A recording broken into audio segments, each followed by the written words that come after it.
നരേന്ദ്രമോദി 75 വയസ്സിലെത്തുമ്പോൾ അദ്ദേഹം ഇന്ത്യൻ പ്രധാനമന്ത്രി കസേരയിൽ 11 വർഷവും പിന്നിടുകയാണ്.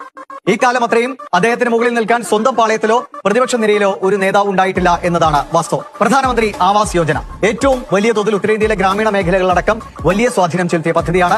ഏകദേശം 4 കോടിയിലേറെ പേർക്കാണ് പ്രധാനമന്ത്രി ആവാസ് യോജനയിലൂടെ വീടുകൾ നിർമ്മിച്ചു നൽകിയത്. ചികിത്സാ രംഗത്തുണ്ടായ ഒരു വലിയ പദ്ധതി എന്നത് ആയുഷ്മാൻ ഭാരത് ആണ്. ഏകദേശം 55 കോടി പേർക്കാണ് ആയുഷ്മാൻ ഭാരത് എന്ന ചികിത്സാ സഹായ പദ്ധതിയിലൂടെ വലിയ തോതിൽ ധനസഹായം ലഭിച്ചത്. GSTയുടെ ഈ കഴിഞ്ഞ ദിവസങ്ങളിൽ അവതരിപ്പിക്കപ്പെട്ട 2 സ്ലാബുകളിലേക്കുള്ള മാറ്റമടക്കം അത് വലിയ തോതിൽ സാധാരണക്കാർക്ക് ഗുണം ചെയ്യുന്നതാണ്. 12 ലക്ഷം രൂപ വരെ നികുതി ഇളവ് എന്ന തീരുമാനം വലിയ തോതിൽ സാധാരണക്കാരെയും ഇടത്തരക്കാരെയും സ്വാധീനിക്കുന്ന ഒന്നായി. സാങ്കേതികമായി നമ്മൾ നേടിയെടുത്ത വലിയൊരു നേട്ടമായിരുന്നു UPI എന്ന ഒരു സാമ്പത്തിക സേവനം. അത് 2016 ആരംഭിച്ചത്. അന്ന് വലിയ തോതിൽ അതിനെതിരെ ചില വിമർശനങ്ങൾക്ക് ഉയർന്നെങ്കിൽ ഇന്ന് ഏതൊരു സാധാരണക്കാരനും ഉപയോഗിക്കുന്ന ഒരു സാമ്പത്തിക പ്ലാറ്റ്ഫോമായി UPI മാറിയിട്ടുണ്ട്. മറ്റു പല രാജ്യങ്ങളും നമ്മുടെ ഈ സാങ്കേതിക വിദ്യ കടമെടുക്കുന്നു എന്നതുകൂടി അതിന്റെ നേട്ടത്തെ ഉയർത്തിക്കാട്ടുന്നു. ദേശീയപാതാ വികസനത്തിൽ രാജ്യം നേടിയിരിക്കുന്ന കുതിപ്പ് 2013 91,000 കിലോമീറ്റർ ആയിരുന്നു നമ്മുടെ ദേശീയപാതയുടെ നീളമെങ്കിൽ ഇപ്പോൾ അത് 1,46,000 കിലോമീറ്റർ എന്നാണ്. കഴിഞ്ഞ 5 വർഷത്തിൽ മാത്രം 3,600 കിലോമീറ്റർ അതിവേഗ ഇടനാഴികൾ നിർമ്മിക്കാൻ കഴിഞ്ഞുവെന്നത് ദേശീയപാതാ വികസനത്തിലെ വലിയ കുതിപ്പ് പ്രകടമാക്കും. 2019